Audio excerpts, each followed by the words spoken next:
Facebook yet. Oh, there it is. Hello, everyone.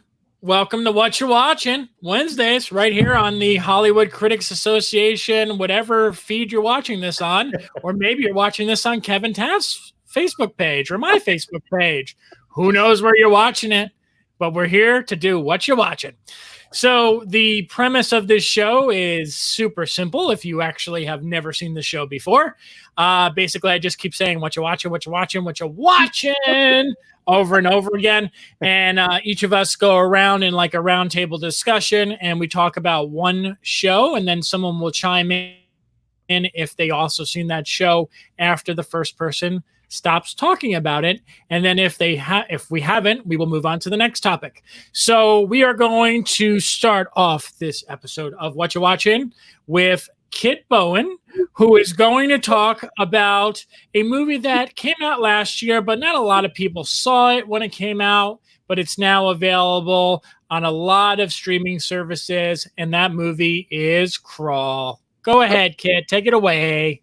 wow. I just love this. I'm a shark movie person, so that's where I'm coming from. And this is just tense, and literally you just start from the word go. So there's not a whole lot of exposition, except for the fact you get to find out that the main character played by Kaya, I always don't know how to say her last name. Scodelario? Maybe that's how you say it. Sounds good to me. It's better than how I would say it. She can swim. She's on the swim team at University of Florida. I'm like, okay, that's going to be handy. That's got to be handy, because she ends up having to go to her dad's house to try to find out if he's okay, because there's a huge hurricane coming, Category 5 hurricane coming, and she's got to get to her dad. And she ends up getting to the house, and he's been trapped underneath the house in this sort of crawl space. And there are not just one hungry alligator; there are several hungry alligators. Gator don't take no crap. Anyway, these things are like all over the place, and they're popping up everywhere. I literally was on the edge of my seat watching this from my home TV. I imagine it was probably even better on the big screen, but I definitely was totally into it. And sure enough, one thing after another with the flooding and this, and then you find out why there's so many alligators. I don't want to give it away. And, and why they're being so aggressive, because you know what? I'm a Florida girl. I was born and raised in Tampa, Florida. I know gators.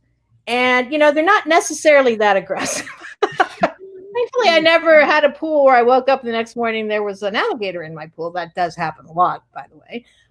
But I never really had to worry too much about an alligator chasing me around or swimming after me. But it was very effective in this movie. Of course, it was directed by a horror master there. Alex, again, he's another. How do you say his last name? Aja? Alexander Aja. And he does a fairly good job with that kind of thing. And Barry Pepper, who I love, character actor's been around forever. He plays the dad. So very exciting from start to finish. And yeah, just tapped right into that shark mentality for me, like a Deep Blue Sea or my mom. I watched it with my mom, which is another fun part because my mom's a big movie person too. She had to get up and walk away a few times. She goes, "Okay, I can't watch this part." Walks away. And I'm like, "Oh, come on, Mom. It's just an alligator." Yeah, I love it. All right, guys. Ring in. It's on Amazon Prime. It's on Amazon Prime. Yeah, so you don't have to rent it now. If you have Prime, you can watch it for free. All right. I know we all saw this. Anthony, let's start with you. Would you recommend it or not? Absolutely would recommend this one. And I was so, like you, I was bummed out that I didn't get to watch this on the big screen because I missed its theater run. I ended up watching it really at the perfect time. I just went through all the heavy Oscar movies with the press screenings and all the links and everything at the end of the year. I was just so bogged down with heavy movies. At the end of January, I popped this on, and it was just a thrill ride. It's like Jaws with alligators. The kills come out of nowhere, and it takes a lot of twists and turns. And I mean, just when you unclench, you got to clench back up again. And that's what you want. It's a total popcorn movie. Absolutely. There you go. How about you, Kevin? Would you recommend it? I can't really remember a lot about it. When you said there was a twist, I was like, there there is a twist in that. I remember enjoying it. I saw it at the theater at a press screening, and I love movies like that, like simple, there's a monster and it's going to get you. I wasn't totally stressed out as I have been with other movies, but I enjoyed it. I mean, it was fine. Kevin, I'm with you. I thought it was fine too. I remember when this was a Paramount release, and they clearly did not believe in it because they did the select group of the horror people who they screened it for in order to do a junket, which I never got my invite for, even though I got on the junket screening list. And they did it at the aquarium. I remember that. Oh, wow. Did they really? It was divided up in New York and LA, where certain people, I think the main girl was in New York, and Sam and Alex were here in LA. And they did the whole thing with alligators crawling around people in the background. So I would have loved to do that junket, but people who did it was fun. The movie, I'm kind of with Kevin though. Like I think it has some excitement, but like for me, I can't remember much about it. I honestly can't. Yeah. Well, watch it again on Prime. There you go, Amazon Prime. And when you're doing so, make sure you catch out on Comic-Con this weekend on Amazon Prime as well. All right, Kevin, we'll go to you. Are you going to do a TV show or are you going to do your movie first? Which one? I guess I'll do my movie. All righty. Take it away, sir. So, it's funny with the pandemic happening. We've seen a lot of indie movies coming out, like going to the drive-ins and just getting more attention. And they're all kind of interesting indie movies. And I'm kind of glad that this one's getting a little bit of attention because it's very, very well made. It's called Relic, not to be confused with the Penelope Ann Miller. Penelope Ann Miller? That's her name, right? Yep. From, I just watched Adventures in Babysitting. But so no, this is a lot more serious. It stars Emily Mortimer as kind of the daughter of the matriarch who you see in the picture right there. And she and her daughter are going basically to see her mom, who is slipping into or showing signs of dementia. And she lives in this old, kind of pretty run down, huge house in the middle of nowhere. And she's just, the mom's been having some issues. And when they show up, basically, mom's missing for probably the first 20 minutes of the movie. And when she comes back, there's something quite not right about mom. But what's interesting about this movie, and it's going to be a little different because Emily Mortimer's not going to do a run-of-the-mill. She's not going to, Toni Collette does Hereditary. She does something meaty. And that's what I think Emily Mortimer saw in this. And I don't think this is giving anything away because it's actually stated on IMDb. It's actually about dementia and a manifestation of dementia. So if you watch it from that perspective, it's very creepy. It's very unsettling, but the end is very heartbreaking. And that I can't really say much more than that. But I don't get scared easy, but there were a couple scenes that I thought were really, really unnerving. And it takes the aspect of dementia where you kind of get confused, or you don't know where you are, or you don't understand things, and it kind of manifests that into reality for a lot of these different characters. So the house and what's in the house become a representation of dementia. But it's very well directed. It's female director. I cannot remember her name off the top of my head. Natalie Erica James. She directed it. I think it's Australian. She did a fantastic job. She knows where to place a camera. She knows how to scare you without it being super obvious. And she knows how to direct her actors because all the actors are phenomenal. Great. And Anthony, you saw this? I remember you said, would you recommend this one? Yeah, I would recommend this one as well, just to echo a lot of the points that Kevin just said. I really enjoyed it. It was, from the trailers, it kind of gave the impression of being just like a regular haunted house type of movie, but it really had a lot of heart to it. It's like a family drama. It really wraps a lot of the moments around, just like he said, about dementia. And it's very it creates a lot of uneasiness and doesn't try to do anything too much. Everything really complements itself very nicely, and it really did stick the landing. I think I a lot of times the third act doesn't really deliver for me in a lot of like these horror thriller type of movies. But this one left you thinking after, which is always a good thing. Yeah, I unfortunately saw this at the drive-in, and I loved the experience of going to the drive-in, but it was almost impossible to make out what happened halfway through this movie, because this movie is so incredibly dark that there was stuff that was unfolding. And I get the point that you were making, Kevin, about it's a very unique way to dive into a mental illness or like aging. Like it's fascinating the way that it was handled, but like trying to make out what happened, I actually have to rewatch this before I can actually give my honest take on it. But what I saw of it and I can make out, I enjoyed it. I'm actually amazed that so many people have went out to see this, though. Typical like moviegoers have went out to see this, because I feel like this is really a very independent film. It's very, yeah. I don't think it's going to be for everybody. I don't think everybody's going to like the ending, because it's a little too emotional, and also you have to kind of, you know, if you're not really one of those people, you have to decipher it, what she's actually doing physically to what in the last scene. But it's interesting because I saw a screener of it. They sent me a link, and I can't remember what the link company is, because, you know, some of them are crap. And I couldn't see a lot even on my TV. I mean, it's not that I couldn't see it, but it was super dark, and I was kind of like, so I'm going to rewatch it, you know, in HD and have a better experience. But I do think people should seek it out anyway. Yeah. For sure. All right, great. Anthony, how about for you? Let's do your TV show first. Ju-on Origins is my pick for the TV show. It's on Netflix right now. This one's kind of a mixed bag. It's kind of what you're looking for going into this show. It's basically the origins of the myth of this curse that haunts this house, and that's kind of what it's billed as. I would say it's definitely in the tradition of the original Japanese films. It's by far much better than the American remakes, all of those. And really, my problems with this show is really what it does is it's a 6-episode format. It's about 30 minutes long.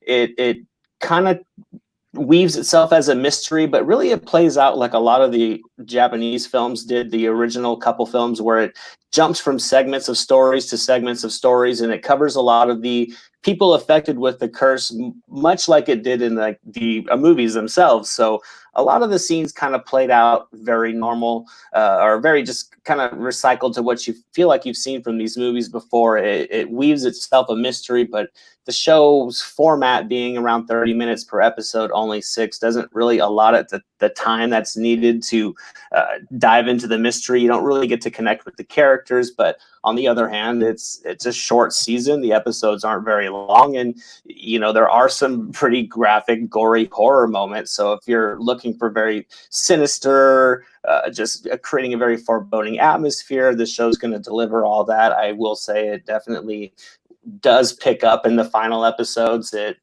really starts to ramp up the origins of the curse. It does kind of play out like a lot of the flashback scenes that we've seen in the movies already, which was a bit of a disappointment to me. But again, it wasn't all bad. So it's kind of like give it a shot and see if it grabs you. I would definitely say with this one, I had started this season watching it with the subtitles, or actually watching it with the English dub, and it really took me out of it. I ended up going to the subtitles in the native language, watched the first episode again. That's really where a lot more of the meat of the dialogue is given. It doesn't really come across in the dubbing very well. So this one was a bit of a mixed bag for me. Okay. Kevin, what's your take on this?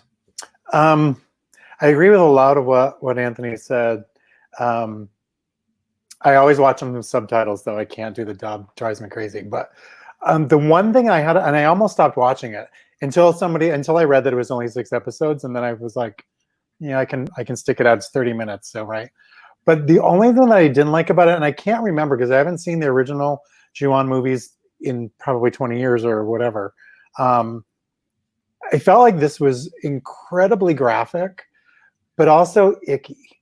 Like the things that were graphic were just foul, with like rape and incest and babies. I mean, it was just, there was a point where I was like, I don't know if I want to watch this. I just don't want to subject myself to something so vile.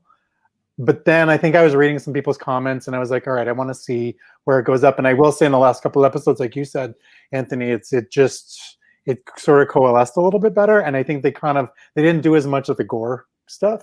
And I don't have a problem with the gore. It was just the type of gore or the situations that were happening were so disturbing. I just didn't know if I wanted to watch it. You know, it's like, is this entertaining at this point?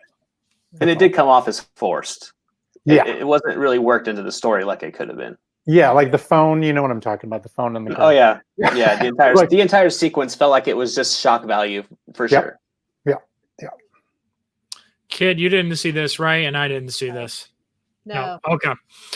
All righty. So 2 mixed bag recommendations on there. I don't even know if those are recommendations. They're kind of like a warning, like maybe check it out, but maybe not. So I think if you horror movie people will love it. So it's like The Grudge then, right? Or is that kind of it, or sort of? it's like The Grudge, but it's more closer to like the Japanese original. It's a lot of natural lighting, a lot of it really uses like methodical camera work and stuff. So, and that's the problem. Like if you love those original movies and you want to get pulled back into that atmosphere, this will do it. It just doesn't really deliver the story that is like the origins that I was hoping for. It was kind of just a lot of the stuff that we've seen, just a little bit more edgy.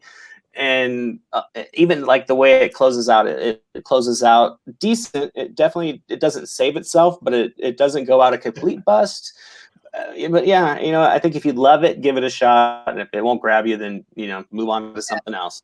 Yeah, it's on Netflix. I agree with you on subtitles, Kevin.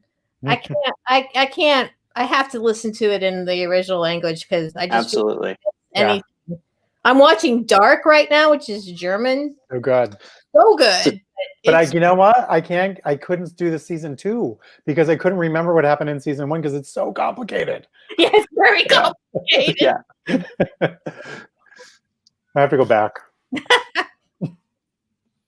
All right. So my first pick for this week's episode is The Rental, which is Dave Franco's directorial debut. If you live here in LA and you're a member of the press, you probably got invited to the drive-in premiere screening, which I did an interview with Dave Franco, and he told me, and I don't know if this is true or not, IFC Films might be fibbing to him a little bit, but they said that was the first film to ever have a premiere at a drive-in. That's what I heard. Which is strange. I can't believe that because of the fact that like in the early days of Hollywood, when drive-in theaters were like a really big deal, I feel like they had to do another one. But I told him even if it's not true, at least he was probably one of the more modern directors to have one. Give it to him, Scott. Yeah, I gave it to him. Don't worry about it. It was fine.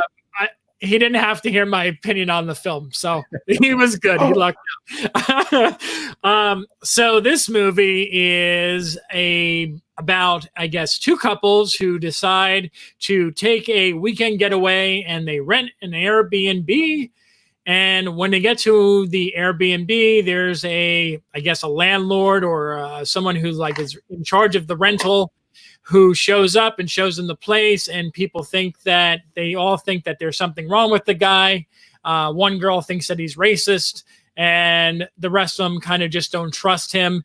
And then as the movie unfolds, there starts to be relationship drama, and then some other stuff happens, but I won't spoil that aspect of the film.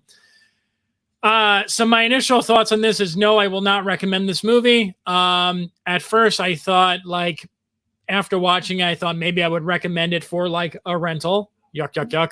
But that's all we got now, Scott. That's all we got. That's all I got. But the truth is, the film just didn't really work for me because I felt like the movie itself wasn't smart enough. I had a really big issue with the script and with the characters, especially the girl in the middle here. She works with Dan Stevens' character, and she's supposed to be like this brainiac, but like she is like the dumbest out of every one of the characters. So that really, really bugged me.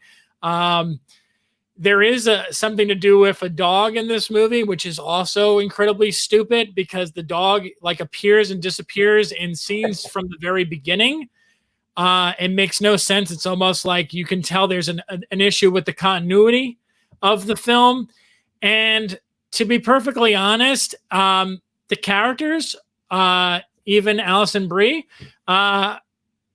not very interesting. I just really wasn't that interested in them.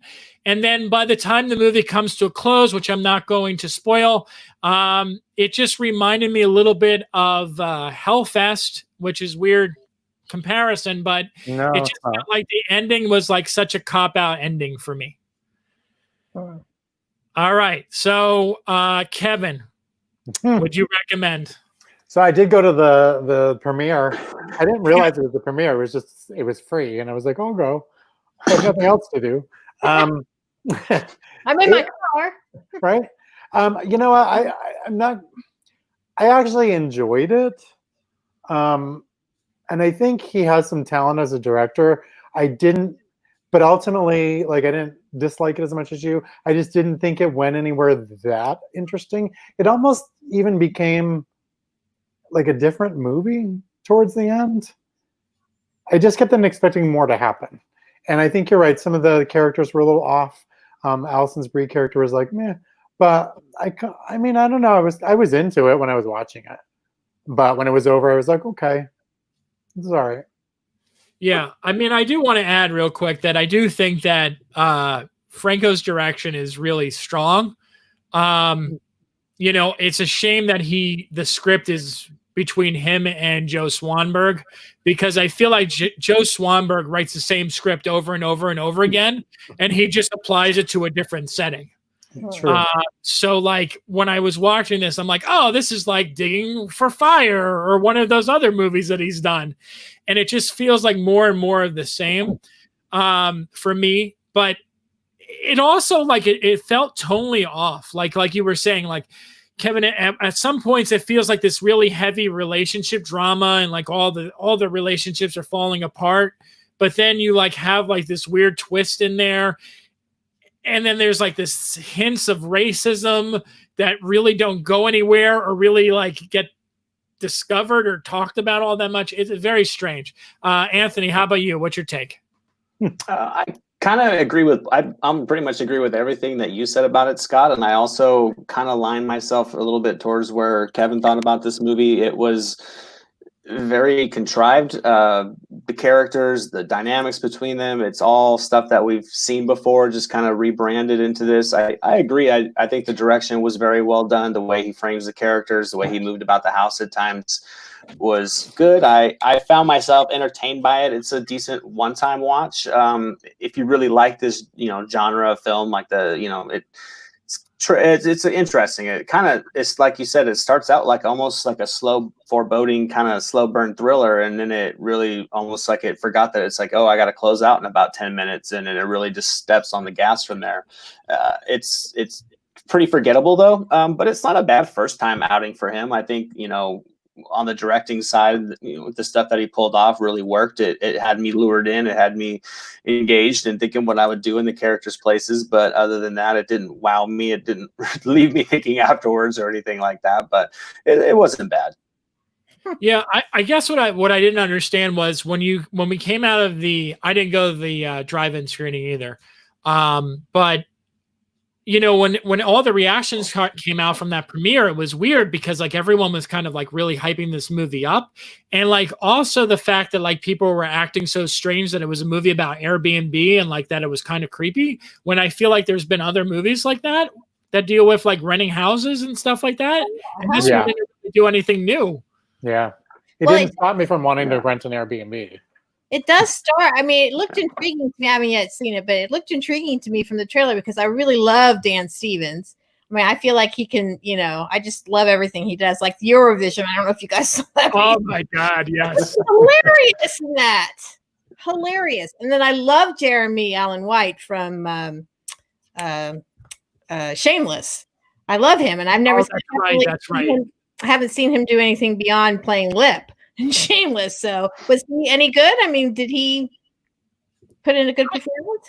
I didn't. I mean, I thought all the performances for me, everyone else could chime in, but for me, like across the board, I thought they were all just bland. There was nothing that stood out or was memorable about anyone's performance in this movie. I actually think for Dan Stevens, who I'm like, you kid, I think like he can do no wrong. This was probably like one of the worst movies I've ever seen him in. For like acting wise, I didn't think he was strong at all. Didn't give him enough, probably. Yeah. Everybody just kind of felt like they were going through the motions a bit. Yeah. Yes. That's a very good way of describing it. Everyone just kind of felt like they were doing the same thing and like they were just reading the script. There was like no for a talented cast like this, there was no real improvising. It felt like it was very like by the numbers. Yeah.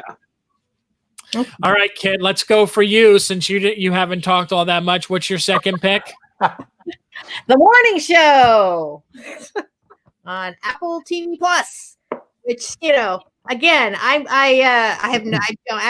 got a chance to get, you know, the press access to this. So I was like, yay, I can finally watch this. You know what? I was absolutely hooked from the beginning of it. The idea of it, you know, sort of mirroring the you know, NBC Today Show kind of fallout with Matt Lauer. It sort of mirrors that. It's very sort of Aaron Sorkin light is kind of how I was thinking of it. Now, but it's not a perfect show. I mean, like from start to finish, there are times where I got really irritated with some of the characters, especially Reese Witherspoon's character. She sort of plays this, you know, field reporter who gets thrown into this whole thing because she's sort of outspoken and she does what she has to do and she's always seeking the truth. And you know, there was times I just wanted to slap her hard, you know. But Jennifer Aniston and she play off really well together. And Jennifer Aniston is one of the best things I've ever seen her do, and she has some spectacular meltdowns. I know, and she's very good at them. So is Steve Carell, who also is one of the best things he's ever done too, because you know, he plays sort of that Matt Lauer character who gets accused of sexual, you know, misconduct and whatnot. And he's fired off of this morning show. And, you know, there are times you actually do sort of sympathize with him, and they don't skirt around the whole issue of the whole Me Too movement. But at the same time, they also kind of say, are we being fair to some people who are, you know, being accused of these things, maybe, you know, in a way that they shouldn't be accused, you know? And in this situation, I mean, again, I don't want to give too much away because I do want people to watch it, but, you know, in a sense, his character is accused, but it's also sort of not so horrible as like a Harvey Weinstein. And, you know, it's just, it really just kind of circles around the whole thing and does in such a great way. And then Mark Duplass, who plays the EP of the show, he's fantastic. I love him. I've always loved him. And he really he's the one that kind of gave me the most Aaron Sorkin feel. Just the way he was delivering. There was a lot of walking and talking, you know, handing paper to people. And, you know, I feel like he kind of fit into that milieu pretty well. But the thing about it, though, is how it ended. You're left jaw dropping. You're just left going, what just happened? So I'm really looking forward to a second season of it. I want to see how it all shakes out. You know, it's definitely not a whole lot of laugh out loud stuff, but Jennifer Aniston probably delivers some of the funnier lines. But yeah, it's a really great ensemble drama, and I feel like it'll probably get a lot of Emmy nominations. And like I said, there are times where I felt like it was a little too preachy and maybe just a little too, you know, precious for what it had to be, you know, the monologues being delivered and whatnot. But overall, just a great cast, and I really am excited to see where they're going to go with the show. So yeah, I highly recommend it. Great. This was one of those shows, Kit, where like when it first came out, I don't know if you guys remember this, but the reviews were so negative about it because they only gave them like 1 or 2 episodes to watch it. And then like everyone kind of shit on it. And then after that, like I never looked into it. But then everyone who actually finished the show has said very similar things to what Kit said and said that it's worth watching. So I And I honestly, I'll watch anything that Steve Carell's in, to be honest. Yeah, Even no, that Space Force show, which is like, no. It does start kind of a little like a little precious, a little like, too on the nose in ways. But then once you get into some of these characters, and once you get into the way you can see it, going the show, it starts to draw you in more and more and more. So yeah, you definitely have to get past the first couple of episodes to really start to appreciate it. And like I said, it ended with like, and I sort of watched this back to back with Mrs. America on Hulu, which also just love that too. And it's sort of, similar, female empowering kind of shows. And I was just in it. I was being empowered. Woman. Yeah, I am woman, hear me roar. Yes, indeed. I tell you. So yeah, I do. I feel like if you want to do a whole binge situation with female empowerment, watch Mrs. America first, actually, and then watch the morning show, and you'll be very happy. All right, awesome. All right, Kevin, go for your second pick. Oh, I have to pull it up just so I can remember the actors' names. So my second pick is literally something that I would see the ads around town, and I'm like, I don't know what that is, I don't care. And then somebody commented and said it was the finale was the best writing I've ever seen. I'm like, I don't know what you're talking about, I don't care. And then I was bored eating lunch during my work break at home and put it on. And by the end of the first episode, I was in tears. And it was literally the first time in a long time that I didn't have my phone next to me, and I didn't care. Like, I didn't want to look at it. I didn't want to get disturbed.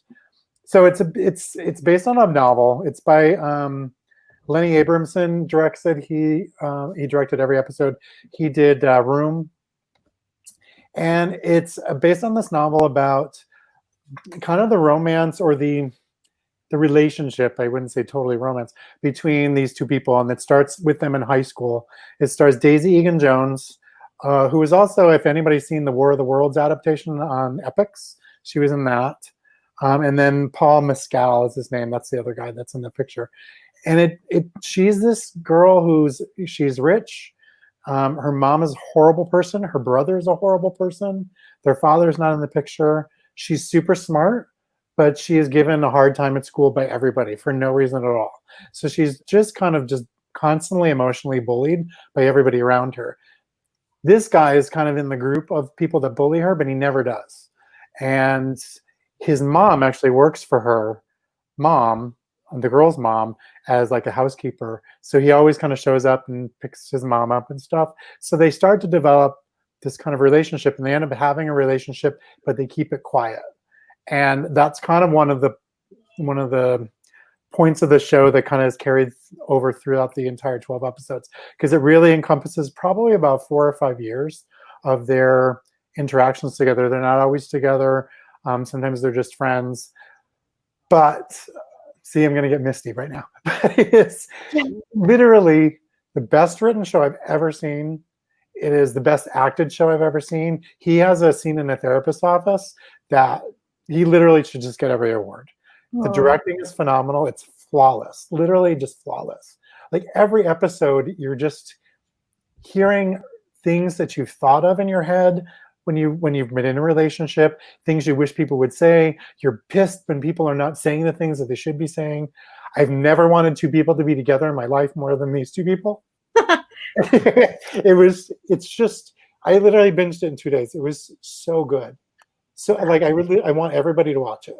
It's got a terrible title, but you have to watch it. It's so good. I believe it. Oh my God, you really are cheering up. Oh my God. I've heard amazing things about it. I really have. Don't worry, I made the screen wider so no one could see, Kevin. Don't worry about it. I got you, buddy. I got you. It's okay. I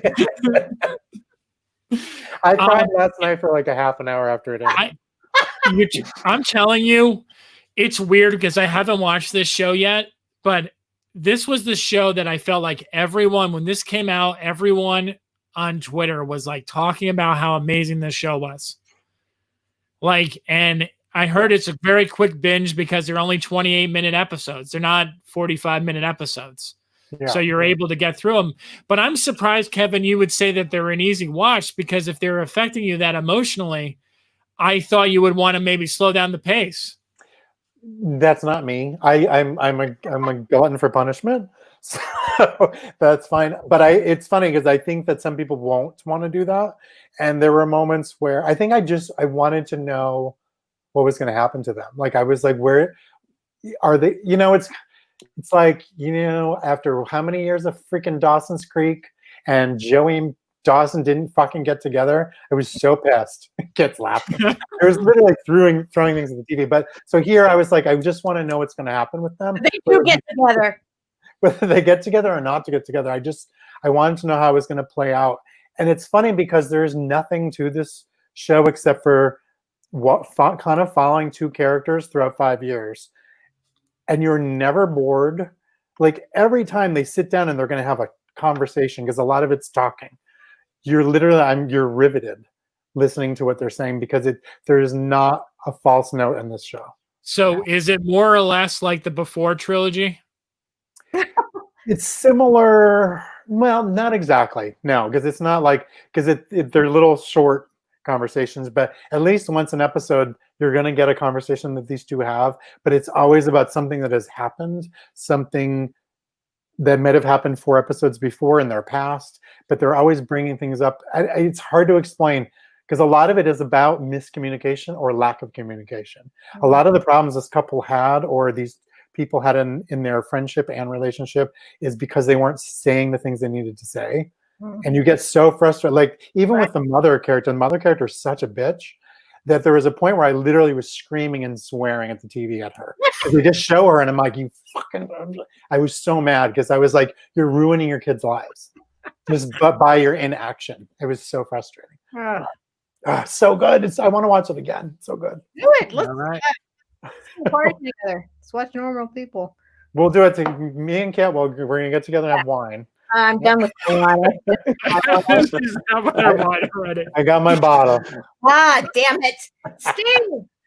But I hope I know nobody's watched it, but I really do recommend. Like, I hope it gets every award this year. Cool. No, I definitely would need to watch this one. All right, Anthony, your next pick.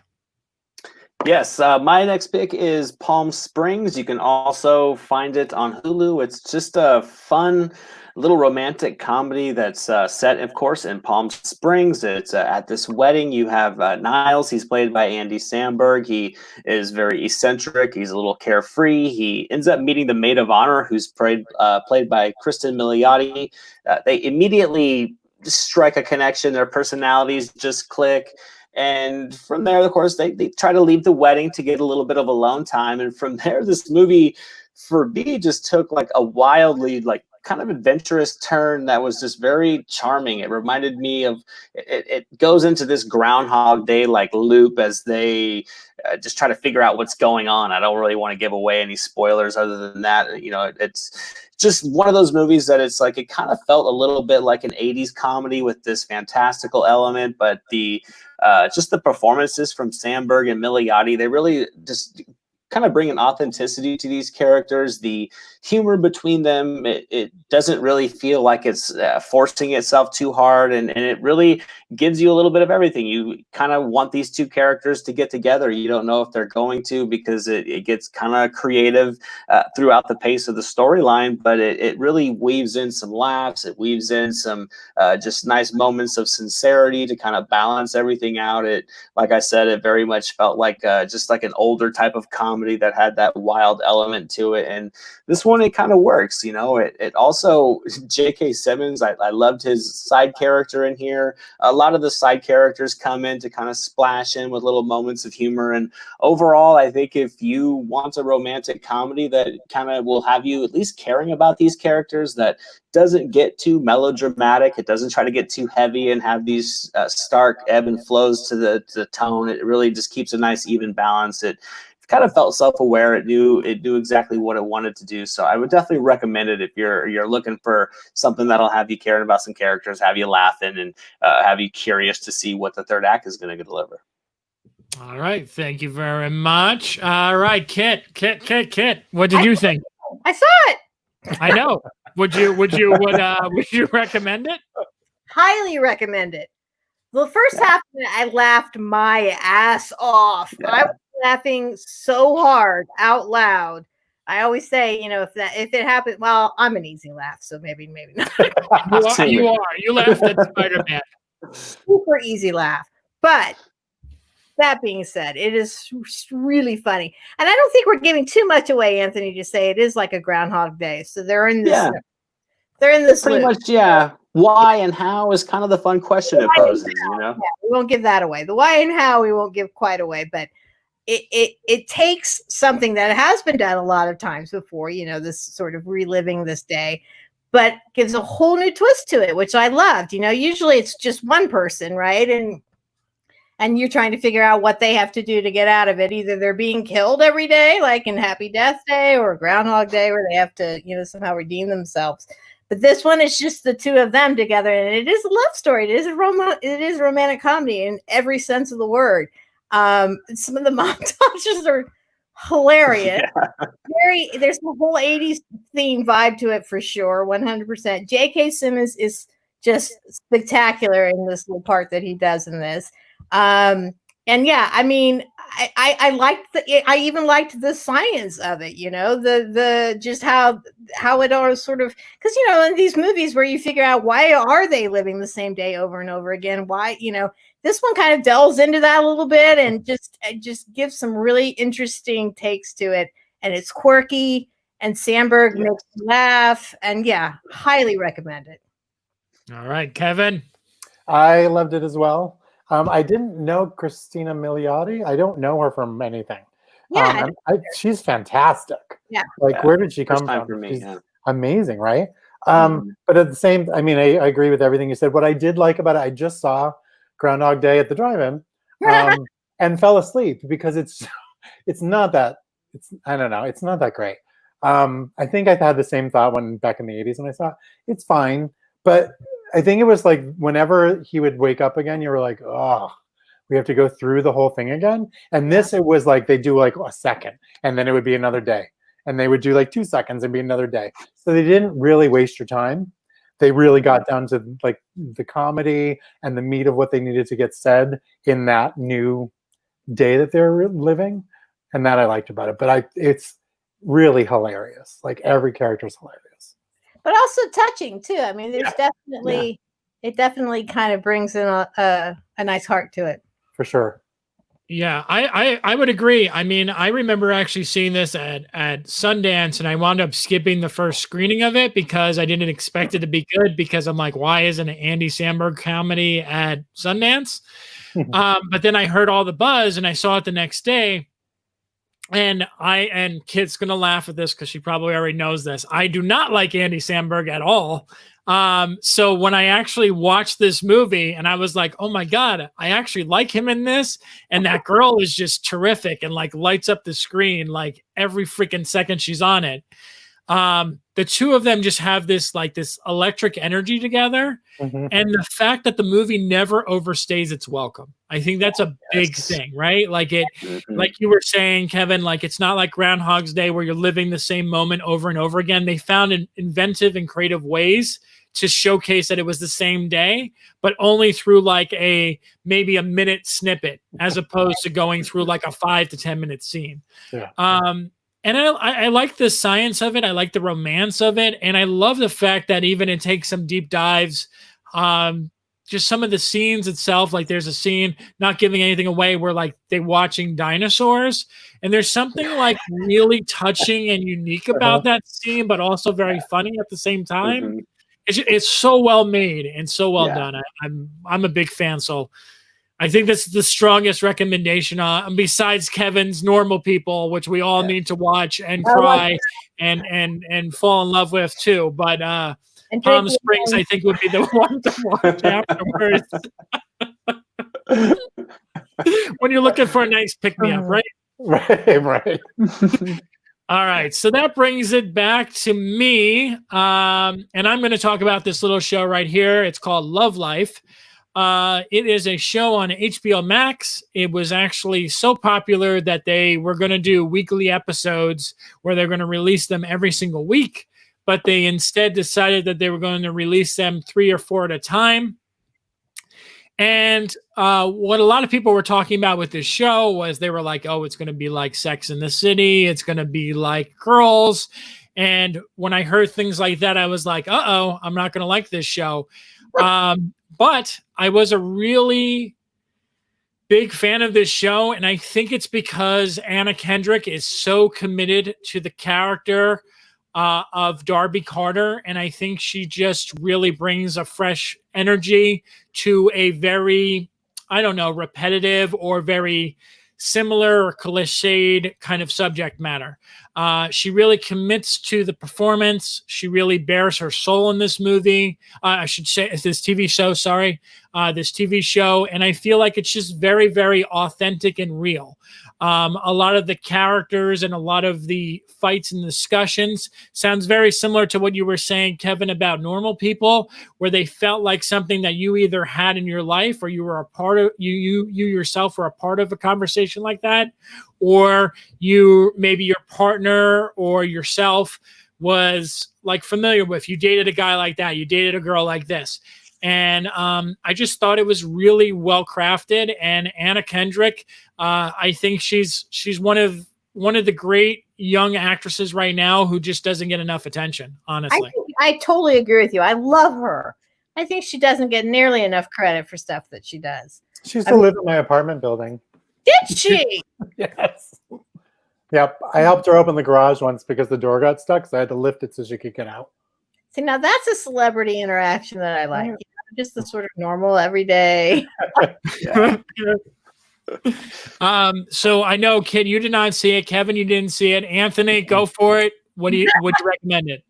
Yeah, I would definitely recommend it as well. I just got HBO Max, so I reluctantly hit the play button on this one, and I completely locked me in. I mean, I think there's a little bit of Darby in everybody. It's just trying to find love, going through different relationships. I loved the kind of like the chapter in her life progression of how the story weaved through all her different relationships. You can really put yourself into the positions of those characters at times. The ones that you're not supposed to like, you really don't like. The ones that you do like, everything just feels sincere. It really blew me away. It had me invested, and it was something that I thought was going to be a little sappy and not going to grab me, but it completely had me in, and I wanted to see who she was going to end up with. Yeah, I'm looking forward to it. Yep, yeah. I would recommend it too. So that's 2 recommendations on that. And then last thing before we go, and Kit's doing some kind of experiment here. Like 10 things I have to watch now, like Normal People, Love Life. Yeah, that's literally, I mean, that's the point of this show, right? Like, we're supposed to recommend and tell people what. So, like, the only one on this show that I think most of us would agree, I mean, only 2 of us have seen it, but like even their reviews are kind of like wonk wonk.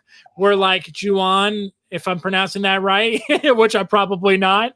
And I think you can kind of, you know, if you're curious about the rental, but like put this other stuff ahead of it. Absolutely. All right, real quick before we end the show, we'll go around. What are you going to be watching next? We'll start with Anthony. I'm hoping to watch Possessor pretty soon. I've heard that's a pretty wild movie. Other than that, I don't really have anything. There's a couple IFC midnight movies that I'm going to try to get some access to. Summerland for next week. And that's really it right now. Things kind of pop up quick, though. Oh, yeah, absolutely. All right, Kevin, for you, what are you going to watch next? It's funny. It's the same thing. They pop up like in a day, and you're like, oh, I got to watch it. I'm going to watch I Am Woman, the biography, but the biopic of Helen Reddy. Do you know who Helen Reddy is? Am I the only one who knows who she is? No, I absolutely know her. Okay, yeah, thank you. I am woman, hear me roar. And then I got the screening link for Train to Busan 2. Peninsula, yes. Yes, and then something else. So a couple, and I think it's another horror movie. So I have a lot of that going on. Sputnik one? Is that it? Sputnik? Oh, I saw Sputnik already. You watched it already. It's good. Yeah, it's good. All right. How about you, Kit? What are you going to watch next? Which one of the million things are going to watch? I know I have too many. Wait. Well, I want to finish Dark, so I'm gonna. And I'll clue you in. I'm like halfway through the first season here, so I want to finish that. But also, Words on the Bathroom Wall. I think Yeah. I want to get that link too because I know that's coming up. That looks really, really sweet and cute. And Really I know good. you did a junket for that too, Steve Scott. I think so. You've probably seen it. But yeah, that's next on my list. Okay, awesome. I'm going to actually, I will recommend Words on the Bathroom Wall for sure. If you guys have not seen it, you should definitely request a link for that. I think it's one of the better movies to come out during quarantine. For me, I'm going to actually watch that movie I just suggested that Kevin already said he watched, that Sputnik thing, because I heard a lot of people say it was a good creature feature. And as much as a lot of people have actually liked a lot of the horror movies that come out around now, I haven't cared for them all that much. So I'm still looking for my gem of independent horror movies. So Have you I watched that's going to be it. Ghosts of War? Did you watch Ghosts of War? No, but Aaron did not like it at all. Did really? Yeah, I he gave watched it like it. a 4. Did you like it, Aaron? I mean, Yeah, I liked it. I enjoyed it. too. The ending is like you have to think about it. Like, do I like the ending or do I not like the ending? Yeah, But up until then, I was totally into it. yeah. The ending's a little rushed for what they're trying. They put a lot on very late, very quick through exposition. Yeah. But the movie leading up to that really blends a couple genres together nicely. I really enjoyed it. And did you see Archive? I haven't yet. I Is that really, good? it's very.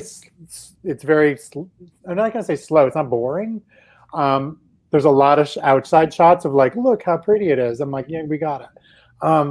But there's a better twist in that one that worked better. And I just saw it the night after I saw Ghosts of War, so I think the twist worked better in Archive. But it's actually really well done. It's well shot too. Oh, I want to give a shout out to the Umbrella Academy second season's coming up at the end of the month, and yeah. So next time we do What You Watch, and I'm talking Umbrella Academy. All right. Sounds good. Watch the first season over again just now. I'm going to just do that right now. Just watch the first season again so that I'm all geared up. All right. Sounds good, everyone. Well, thank you so much for doing the show. Let us know what you've been watching in the comment box below. And we'll see you next Wednesday at 6 p.m. with a whole new crew right here on Whatcha Watching Wednesdays. See you later. Bye. Bye. Bye.